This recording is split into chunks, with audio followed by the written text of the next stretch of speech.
Dear student, good morning. आज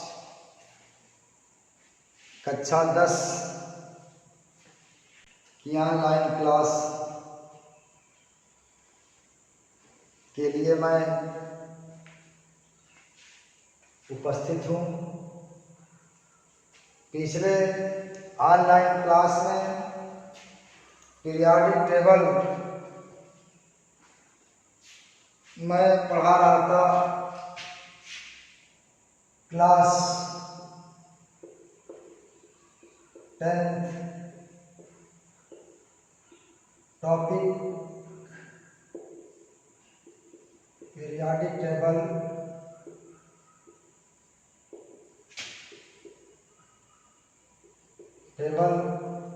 और जो लेक्चर आपका है इस पीरियाडिक टेबल पे, ये लेक्चर 4 है। लेक्चर 4 आज पीरियाडिक टेबल पे पिछले टर्म पे मैंने प्रावर्धिक आवर्त सारणी की विशेषता मैंने बता दिया था,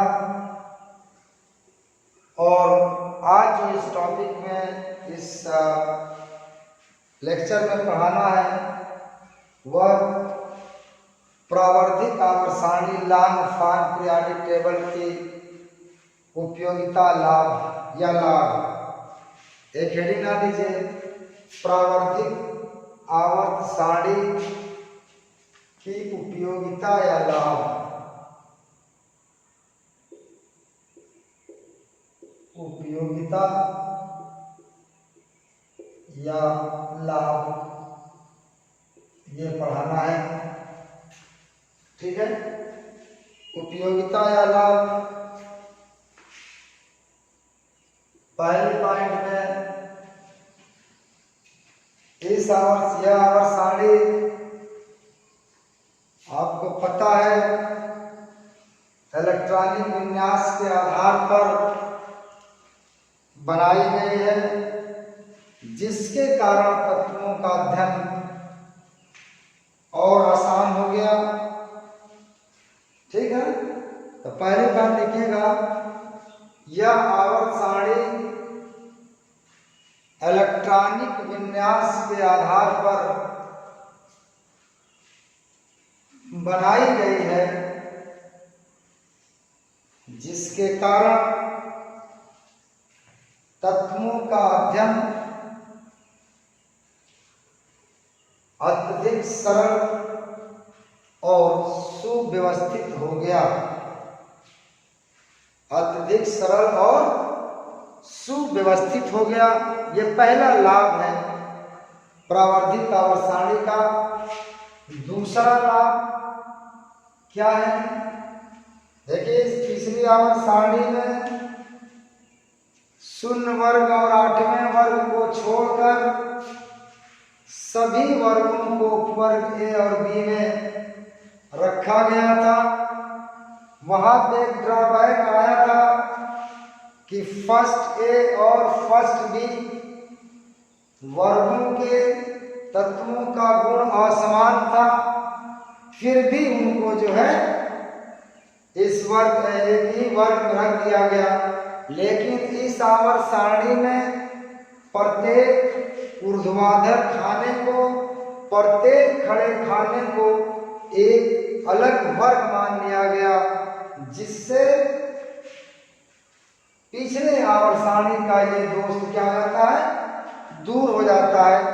यह इस आवर्त सारणी की दूसरी उपयोगिता है। देखिए कि इस आवर्त सारणी में प्रत्येक खड़े खाने को एक पृथक वर्ग मान लिया गया, जिससे एक ही वर्ग में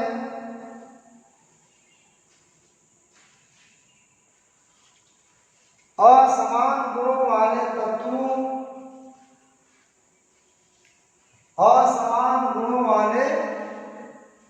तत्वों को रखने वाला दोष समा एक ही वर्ग में असमान गुणों वाले तत्वों के रखने का गुण क्या दोष, रखने का दोष समाप्त हो गया। तीसरी उपयोगिता इसकी क्या है?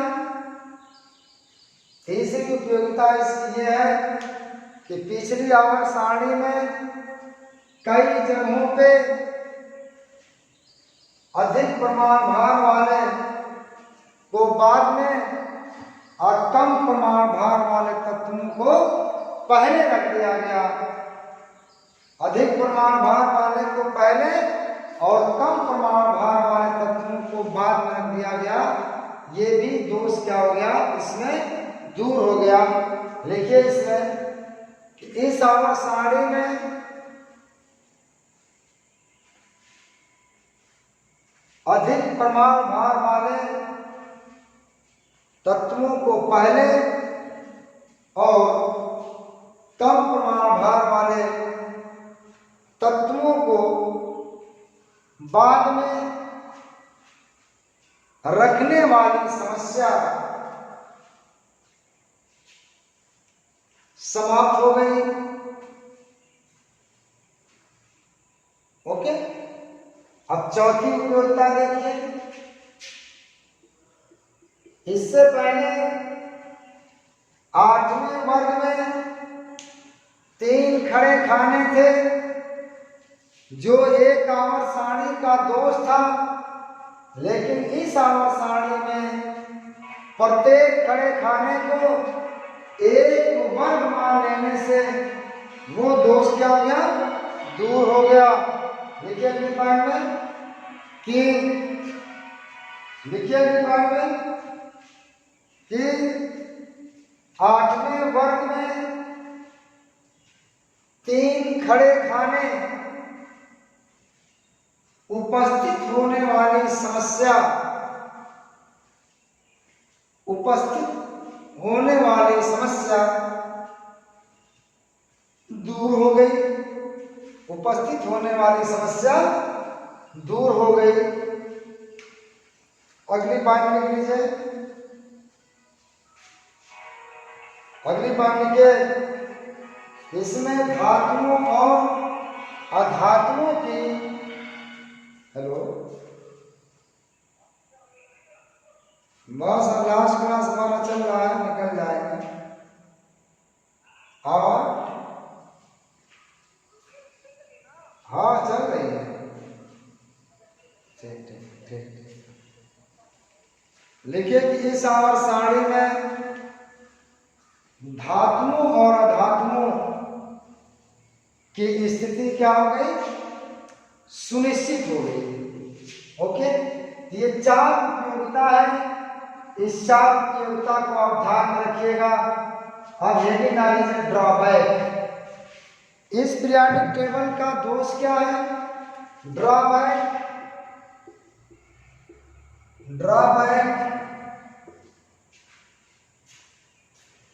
ड्रॉबैक क्या है? पहला ड्रॉबैक तो वही है कि हाइड्रोजन को आवर्त सारणी में उचित स्थान नहीं दिया गया। जो तीनों आवर्त सारणी में ये दोष बरकरार है, आज भी ये दोष क्या है, बरकरार है। लिखिए इसमें कि हाइड्रोजन को आवर्त सारणी में उचित स्थान नहीं दिया गया। हाइड्रोजन को आवर्त सारणी में उचित स्थान नहीं दिया गया। अगली बात लिख लीजिए कि लैंथेनाइड और एक्टिनाइड को, लैंथेनाइड और एक्टिनाइड को आवर्त सारणी में स्थान नहीं दिया गया। लैंथेनाइड और एक्टिनाइड को आवर्त सारणी में स्थान नहीं दिया गया। ये 2 दोष प्रावर्धिक आवर्त सारणी के हैं, लाइफ पीरियोडिक टेबल के हैं। ओके, ये अभी तीनों आवर्त सारणी मैंने बता दिया और सारा डिटेल्स मैंने दे दिया। बस अब आपको करना क्या है, तीनों आवर्त सारणी की बारीकियों को ध्यान में रखना है और यह तभी मुमकिन है जब आप कांस्टेंट स्टडी करेंगे, आप टॉपिक या सब्जेक्ट से जुड़े रहेंगे, तभी ये काम संभव हो पाएगा। आप हर दिन पढ़ाई पे आपको ध्यान देना होगा, आपको सब्जेक्ट से जुड़ना होगा, तभी आपको इंटरेस्ट क्रिएट होगा, और जब इंटरेस्ट क्रिएट होगा तो पढ़ाई आपको बिल्कुल आसान हो जाएगी। ओके, आप प्रॉपरली नोट्स बनाते चलिए। कोई भी प्रॉब्लम बाद में आएगी, जब क्लास लॉकडाउन के बाद जब खुलेगा, जब कोई भी समस्या आएगी, उस टॉपिक से रिलेटेड आप उस वक्त आप फ्रैंकली पूछ सकते हैं। ओके, अब देखिए एक हेडिंग डाल लीजिए, IUPAC nomenclature of element.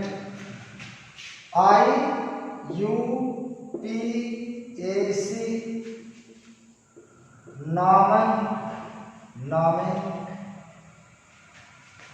Nomenclature of element. इसका काम बहुत ज्यादा नहीं, लेकिन 100 से लेकर के आगे के जितने भी आपके प्रमाण हैं, तत्व हैं, उनके IUPAC नाम आपको दिए गए हैं।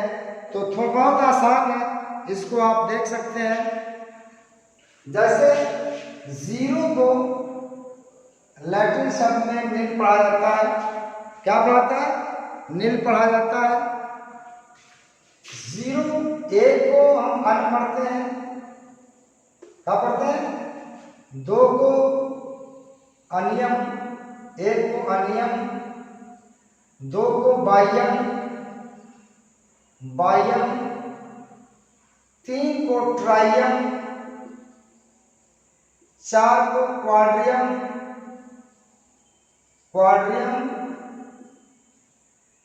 पांच को पेंटियम, 6 को हेक्सियम, 7 को सेप्टियम, 8 को ऑक्टियम, 9 को नोनियम। ठीक है, ये लैटिन शब्द में नाम है। जीरो को नील कहा जाता है, एक को अनियम कहते हैं, दो को बाह्यम कहते हैं, तीन को ट्राइयम कहते हैं, 4 को क्वाड्रियम कहते हैं, 5 को पेंटियम कहते हैं, 6 को हेक्सियम कहते हैं, 7 को सेप्टियम कहते हैं, 8 को ऑक्टियम कहते हैं, 9 को नोनियम कहते हैं। ओके, तो प्लीज राइट डाउन, आप इसको लिखिए, फिर उसके बाद मैं आगे बताता हूं। ओके, ठीक। ये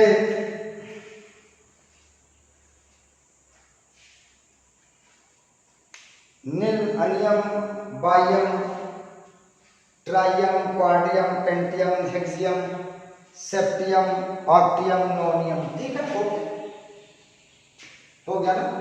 अब देखिए यहाँ पे अगर मान 100 का नाम आपको लिखना है, वह एलिमेंट जिसका प्रमाण 100 है, अगर उसका IUPAC नाम लिखना है, इसको क्या कहेंगे? यू से एक क्या है? अन हो गया, तो इसको जब अनियम लिखा है, अन लिखा है, कट जाएगा।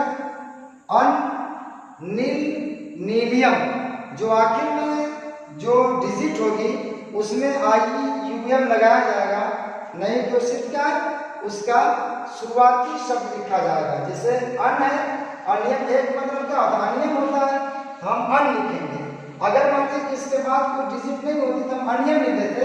तो अगर वो डिजिट पहले है तो केवल उसके पहले ऐसे लिखे जाएंगे अन।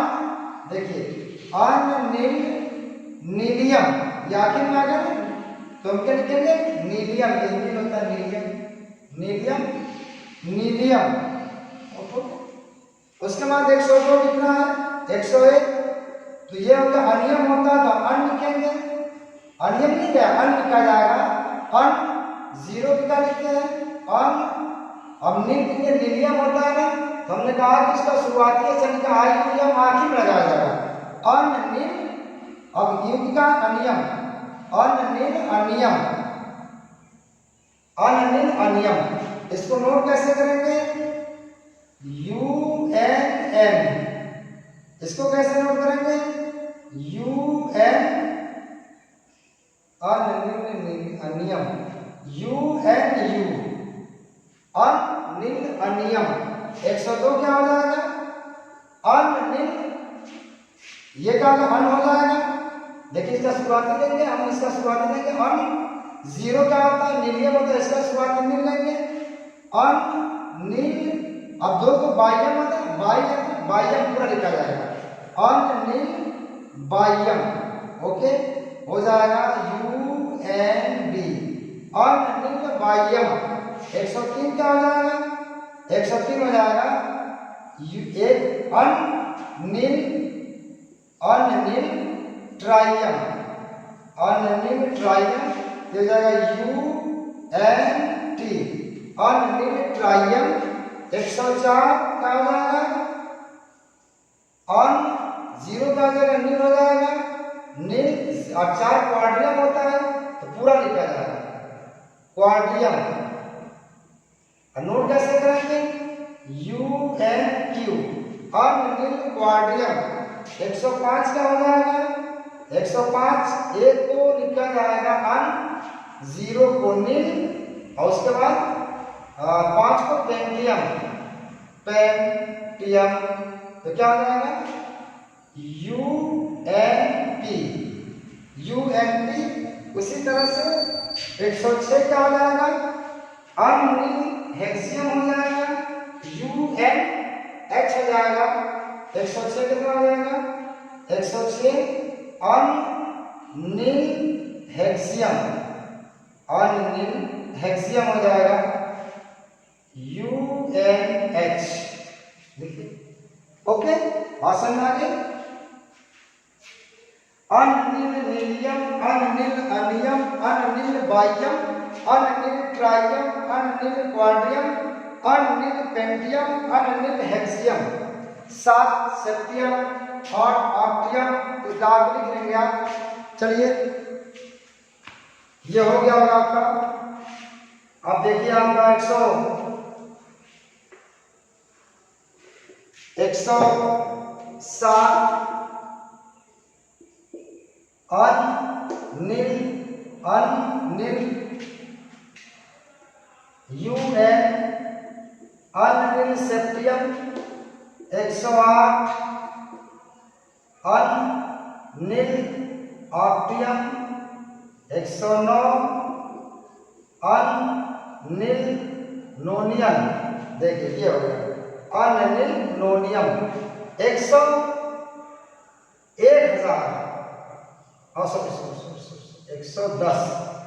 110 क्या हो जाएगा? अनिलियम हो जाएगा, अनिलियम हो जाएगा। क्या हो जाएगा? एक क्या अन है, अनियम से अन, अनियम से अन, और 0 का नीलियम, अनिलियम UN हो जाएगा। अन ये उसका इंडिकेशन संकेत है। 111 क्या हो जाएगा? अनियम, अनियम,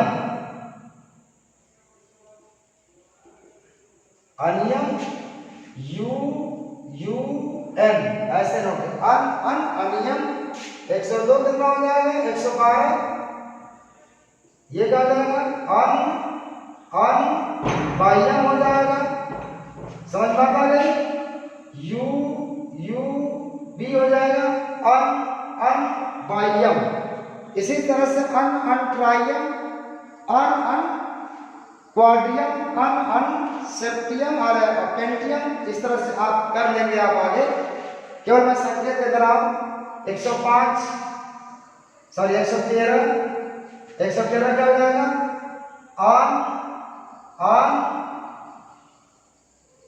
ट्राइयम, ट्राइयम, ट्राइयम। 114 क्वाड्रियम।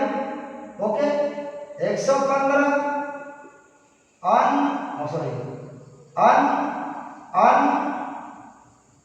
पेंटियम। ठीक है, पेंटियम। ठीक है। इसी तरह हेक्सियम हेक्सियम पास सेप्टियम ऑक्टियम नोनियम 20 से ज़्यादा करना नहीं है। राइट डाउन आप मैं समझता हूँ समझ गए होंगे। तो इस लाइट के इसमें IUPAC नामक लेक्चर में जब एलिमेंट्स का नाम लिखा जाता है तो पहली डिजिट जो लिखते हैं ना उस नाम का आधा लिया जाता है और आखिरी जो डिजिट होती है उसमें IUM लगा दिया जाता है। ठीक है ना। अगर एक है तो अनियम हो जाएगा, दो है तो बाह्यम हो जाएगा, ट्राइयम हो जाएगा। ओके लिख लीजिए।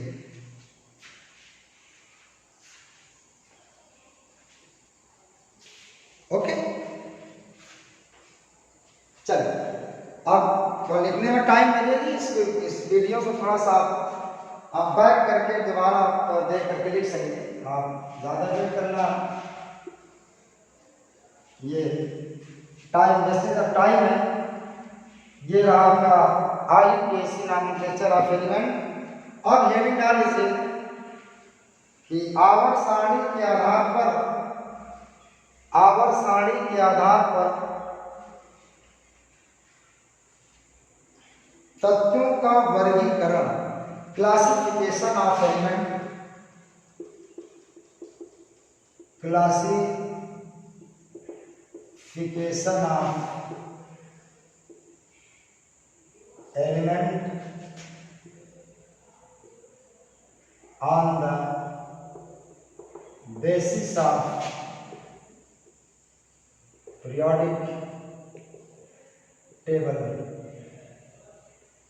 on the basis of periodic table, आवर्त सारणी के आधार पे तत्वों को 3-4 भाग बांटा गया है।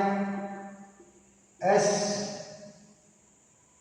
Block element, okay. दूसरा लिखिए P ब्लॉक एलिमेंट और तीसरा लिखिए D ब्लॉक एलिमेंट और चौथा लिखिए F block element. S block के तत्व, P ब्लॉक के तत्व और D ब्लॉक के तत्व और F ब्लॉक के तत्व। बड़ा आसान है। इसको कैसे पहचानेंगे कि कौन सा तत्व किस ब्लॉक का है, कौन सा तत्व किस ब्लॉक का है। ओके लिख लीजिए आप S block element, P block element, D block element, F block element. Okay चलिए अब एक एक उठाता हूं मैं, बड़ा आसान है। एक तत्व मैं लेता हूं सोडियम, अभी डिफिनेशन में लिखिएगा। सोडियम का इलेक्ट्रॉनिक विन्यास बनाइए 1s2 2s2 2p6 3s1। अब बताइए सोडियम का आखिरी इलेक्ट्रॉन किस उपकोष में है। आपको दिखाई दे रहा है कि तीसरी कक्षा के S उपकोष में आखिरी इलेक्ट्रॉन है, तो आखिरी इलेक्ट्रॉन जिस उपकोष में जाता है उस उपकोष के नाम पर उसका ब्लॉक कहा जाता है या S ब्लॉक का एलिमेंट होगा। आखिरी इलेक्ट्रॉन जिस उपकोष में जाता है उस उपकोष के नाम से उसका ब्लॉक का नाम पड़ता है, ये S ब्लॉक का एलिमेंट है। ठीक है लिखिए इसमें, लिखिए वह तत्व जिसका आखिरी इलेक्ट्रॉन S उपकोष में होता है उसे S ब्लॉक के एलिमेंट कहते हैं। S ब्लॉक के एलिमेंट कहते हैं, S ब्लॉक के एलिमेंट कहते हैं वह तत्व जिसका आखिरी इलेक्ट्रॉन S ब्लॉक में होता है, S उपकोष में होता है, उसे S ब्लॉक का एलिमेंट कहते हैं। एग्जाम्पल में इसमें कौन कौन से तत्व हैं, फर्स्ट A और सेकेंड A। पीरियोडिक टेबल में जो आपका दो ब्लॉक आपका लेफ्ट साइड में शुरू में है, दो वर्ग जो है, पहला वर्ग फर्स्ट ए है, आपको मैंने बताया है। सेकंड जो वर्ग है सेकंड ए है, उसको सेकंड ए कहते हैं। दो ही ब्लॉक ऐसे, दो ही वर्ग ऐसे हैं जिसमें आपके एस ब्लॉक के एलिमेंट होते हैं, कौन होते हैं? फर्स्ट ए और सेकेंड ए वर्ग के तत्व। इसका एग्जाम्पल हो गया, इसमें आप देखेंगे तो लिथियम है, सोडियम है, पोटेशियम है, रुबिडियम है, सीजियम है, फ्रेंसियम है। इसी बाद लिथियम के बाद बेरिलियम है, एक परमाणु क्रमांक ज्यादा होगा। सोडियम है तो मैग्नीशियम हो जाएगा, पोटेशियम है तो कैल्शियम हो जाएगा, रुबिडियम तो स्टार्टियम, सीजियम है तो बैरियम तो ये रेड का रेडियम हो गया। क्या होगा? रेडियम। ये आपके एस ब्लॉक एलिमेंट है। पीरियोडिक टेबल में आपके शुरू के दो वर्ग जो होते हैं केवल वही एस ब्लॉक के एलिमेंट है, क्योंकि इन सभी तत्वों में ये जितने भी एलिमेंट हैं, आप चाहे फर्स्ट डे का हो चाहे सेकेंड डे का हो, आप इसका इलेक्ट्रॉनिक विन्यास बनाएंगे तो आप देखेंगे कि उसका आखिरी इलेक्ट्रॉन कहाँ पे है? एस उपकोष में, इसलिए यह एस ब्लॉक का एलिमेंट है। ठीक है, राइट डाउन। ओके, आइए अब दूसरा लिखिए P block element. P block element यानी पी ब्लॉक के तत्व। चलिए आइए, पी ब्लॉक के तत्व क्या होगा? रफ कर दूं। चलिए चलिए कोई फास्फोरस ले लीजिए, परमाणु क्रमांक 15, इलेक्ट्रॉनिक विन्यास 1s2 कामा 2s2 कामा 2p6 कामा 3s2 कामा 3p3। देखिए 15 इलेक्ट्रॉन हो गया। आखिरी इलेक्ट्रॉन किस उपकोष में है? पी उपकोष में है। क्या है? पी उपकोष में है, तो फास्फोरस आपका पी ब्लॉक एलिमेंट हुआ। तो कहा जाता है कि वह तत्व जिसका आखिरी इलेक्ट्रॉन पी उपकोष में प्रवेश करता है उसे पी ब्लॉक के तत्व कहते हैं। लिखिए कि वह तत्व जिसका आखिरी इलेक्ट्रॉन पी उपकोष में होता है उसे पी ब्लॉक के तत्व कहते हैं।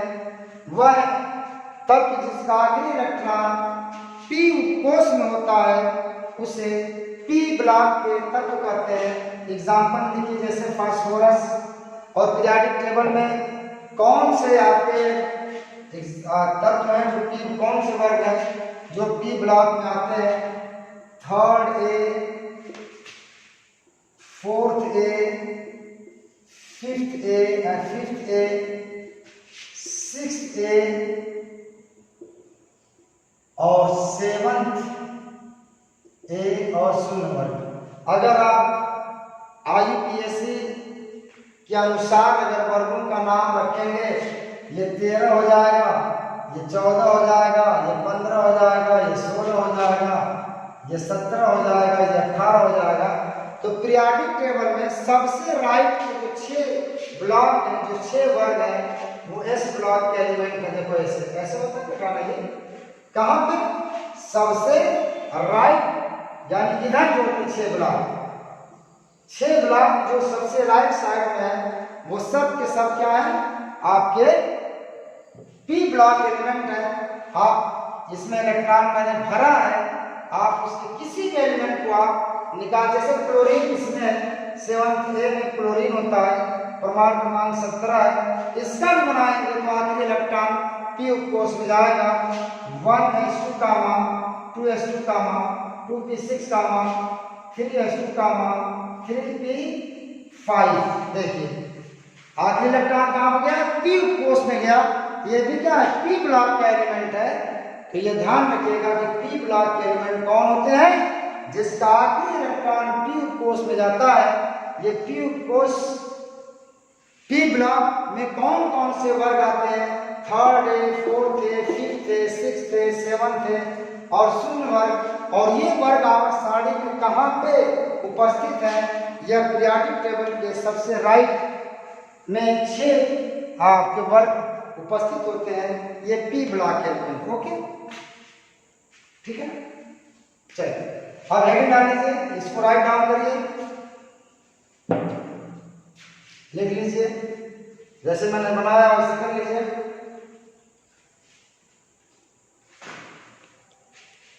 Okay,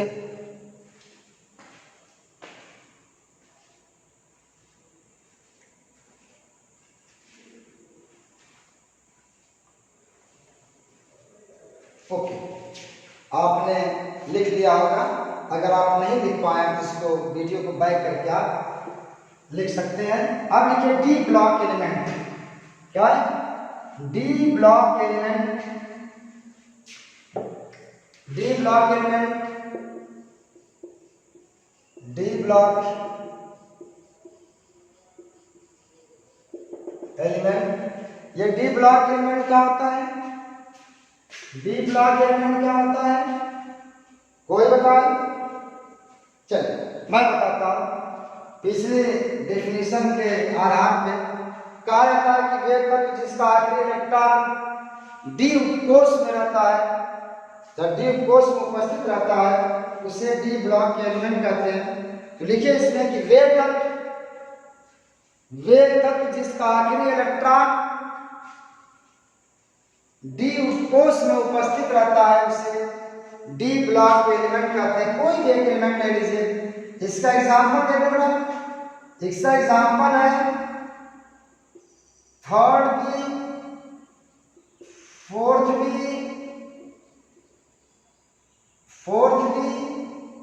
fifth B, sixth B, seventh B, आठवां वर्ग में विभाजन नहीं है, और फर्स्ट बी और सेकंड बी।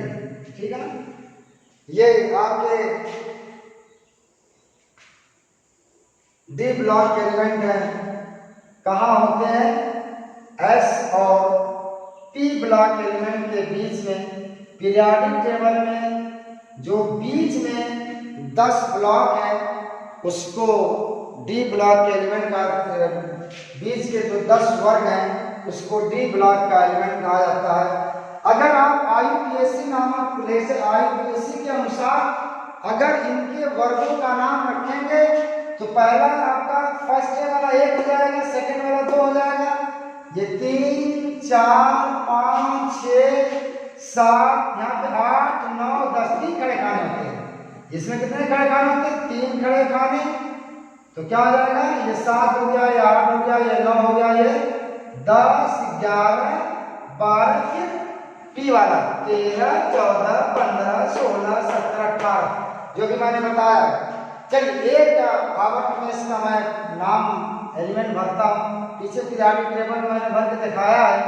ये देखिए, इसमें पहला स्कैंडियम है, टाइटेनियम है, वेनेडियम है, क्रोमियम है, मैग्नीज है, इसके बाद आयरन है, कोबाल्ट है, निकिल है, कॉपर है, जिंक है। ठीक, इसमें से कोई एक एलिमेंट निकाल लीजिए। चलिए मैं स्कैंडियम या मैग्नीज का भरता हूँ। मैग्नीज 26 परमाणु क्रमांक कितना होगा? 26 होता है इसका। 1s2 gamma, 2s2 gamma, 2p6 gamma, 3s2 gamma, 3p6 gamma, 4s2 gamma, 3d6। ये आपको कक्षा 10 में, कक्षा 9 में मैंने ये आपको पूरा वीडियो आया नहीं इसमें, तो थोड़ा सा इसको आप इसको राइट डाउन कर लीजिए, फिर मैं बताता हूँ। इसको राइट डाउन कर लीजिए, एग्जाम्पल लिख लीजिए, फिर मैं बताता हूँ। क्योंकि इधर आपका पूरा आ नहीं रहा बोर्ड। थोड़ा सा एक मिनट। ठीक है, चलिए लिख लीजिए इसको example. Third B, fourth B, fifth B, sixth B, seventh B, first B और सेकंड बी। चलिए आयरन मैंने देखता हूँ आपको। कोई भी एलिमेंट ले, इसमें से कोई भी लेंगे उसका आखिरी इलेक्ट्रॉन डी कोष में जाएगा। 1s2 gamma, 2s2 gamma, 2p6 gamma, 3s2 gamma, 3p6 gamma, 4s2 gamma, 3d6। एक सवाल उठता है कि 3d में इलेक्ट्रॉन आ जाकर के पहले 4s में गया है और 4s के बाद फिर 3d में गया है।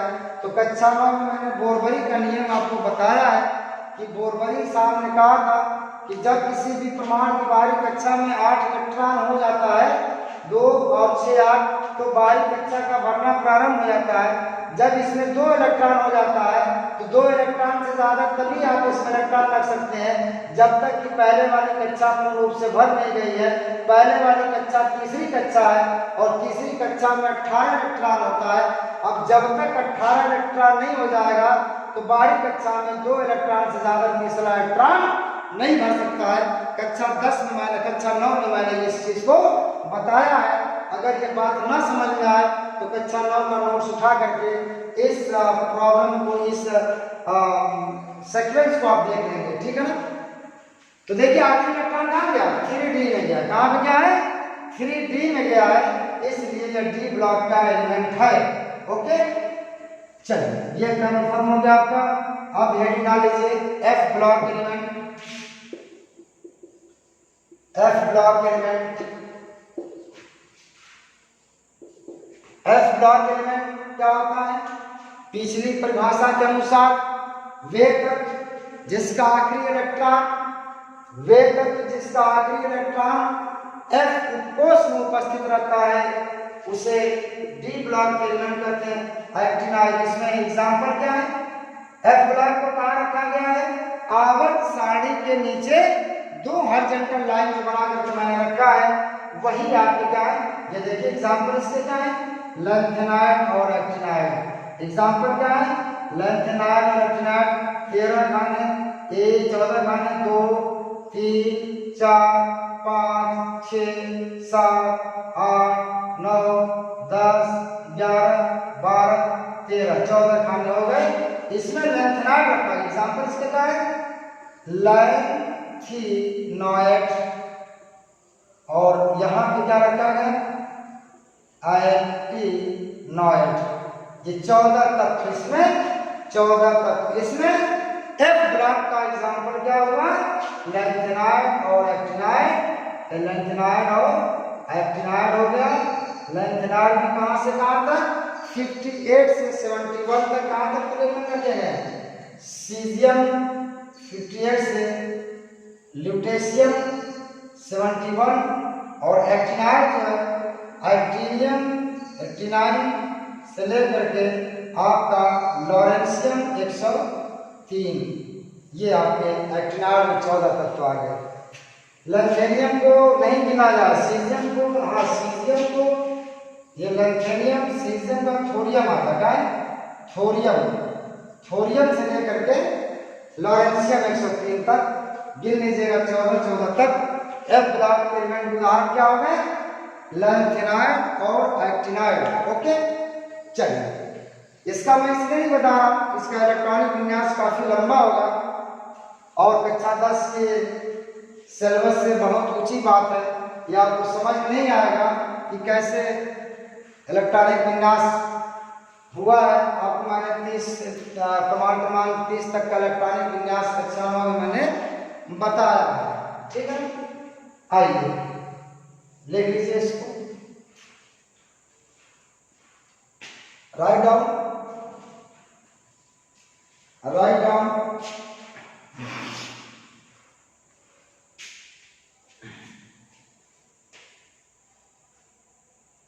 ओके, आ गया समझ में, मिटा दूं, चलिए चलिए फिर रफ करता हूं इसको। अब आगे देखते हैं, देखिए special case, special case, special case में 3-4 पॉइंट है एक एक लाइन में। स्पेशल केस में पहला लिख लीजिए सामान्य तत्व। सामान्य तत्व क्या होता है, नॉर्मल एलिमेंट, नॉर्मल एलिमेंट। सामान्य तत्व नॉर्मल एलिमेंट क्या होता है, कहा था कि वह तत्व जिसका आखिरी एक कक्षा अपूर्ण होती है, वह तत्व जिसकी बाहरी एक कक्षा अपूर्ण होती है उसे सामान्य तत्व कहा जाता है। तो लिखिए इसमें कि वह तत्व जिसकी बाहरी एक कक्षा अपूर्ण होती है उसे सामान्य तत्व कहते हैं। वे तत्व जिसकी बाहरी एक कक्षा अपूर्ण होती है उसे सामान्य तत्व कहते हैं। इसके एग्जाम्पल है S block and P block element. यानी एस और पी ब्लॉक के एलिमेंट जो होते हैं सामान्य तत्व कहलाते हैं, क्योंकि की बाहरी कक्षा एक केवल एक बाहरी कक्षा एक अपूर्ण होती है। सोडियम मैं लेता हूँ, ये एस ब्लॉक का एलिमेंट है, 2 8 1 11 परमाणु क्रमांक होता है। बाहरी देखिए, बाहरी एक कक्षा पूर्ण है, अंदर वाली कक्षा क्या पूर्ण है।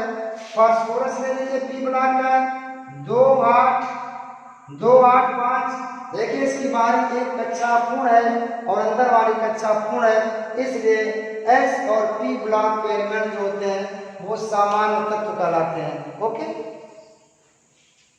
ओके, अब हेडिंग डाल लीजिए, राइट डाउन, और हेडिंग डाल लीजिए निष्क्रिय तत्व।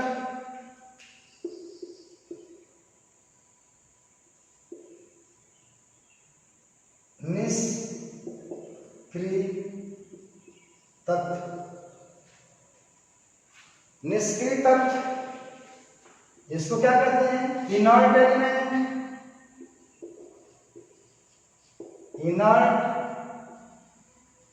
एलिमेंट, निष्क्रिय तत्व या इनर्ट एलिमेंट ये क्या होते हैं? कहा जाता है कि वे तत्व जिसकी बाहरी कक्षा पूर्ण होती है उसे निष्क्रिय तत्व कहते हैं, जो रासायनिक विक्रिया में भाग नहीं लेते हैं।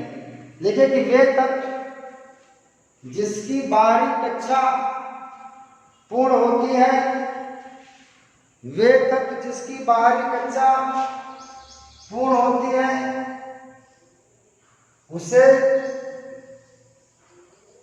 निष्क्रिय तत्व कहते हैं, जो रासायनिक विक्रिया में भाग नहीं लेते हैं। ये जीरो ग्रुप एलिमेंट है। शून्य वर्ग के तत्व जो होते हैं वह निष्क्रिय एलिमेंट कहलाते हैं। हीलियम है, नियान है, आर्गन है, क्रिप्टॉन है, जीनन है और रेडॉन है। ये ऐसे तत्व हैं जिनकी बाहरी कक्षाएं पूर्ण, जैसे सोडियम, ये परमाणु में सोचता है 2 8, आर्गन जो होता है 18 होता है, 2 8 8, देखिए बाहरी कक्षा में 8 इलेक्ट्रॉन है कि नहीं है? बिल्कुल है। जब किसी तत्व की बाहरी कक्षा में 8 इलेक्ट्रॉन होता है तो वह तत्व क्या कहलाता था कि उसकी बाहरी कक्षा पूर्ण हो गई है, और जब बाहरी कक्षा पूर्ण हो गई तो वह तत्व क्या होगा? निष्क्रिय होगा, और जब निष्क्रिय होगा तो वह रासायनिक विक्रिया में भाग नहीं ले सकता। और रासायनिक विक्रिया में कोई परमाणु भाग लेता क्यों है? सिर्फ बाहरी कक्षा को पूर्ण करने के लिए। बाहरी कक्षा में 8 इलेक्ट्रॉन हो जाए, इसलिए केवल एक परमाणु दूसरे परमाणु से क्या करता है? बंध बनाता है, इलेक्ट्रॉन का स्थानांतरण करता है या इलेक्ट्रॉन की साझेदारी करता है, केवल अपनी अष्टक 8 इलेक्ट्रॉन पूरा करने के लिए। ये निष्क्रिय तत्व हो गए, जीरो ग्रुप एलिमेंट, शून्य वर्ग के तत्व। लिख लीजिए। अब हेडिंग डाल लीजिए संक्रमण तत्व, संक्रमण तत्व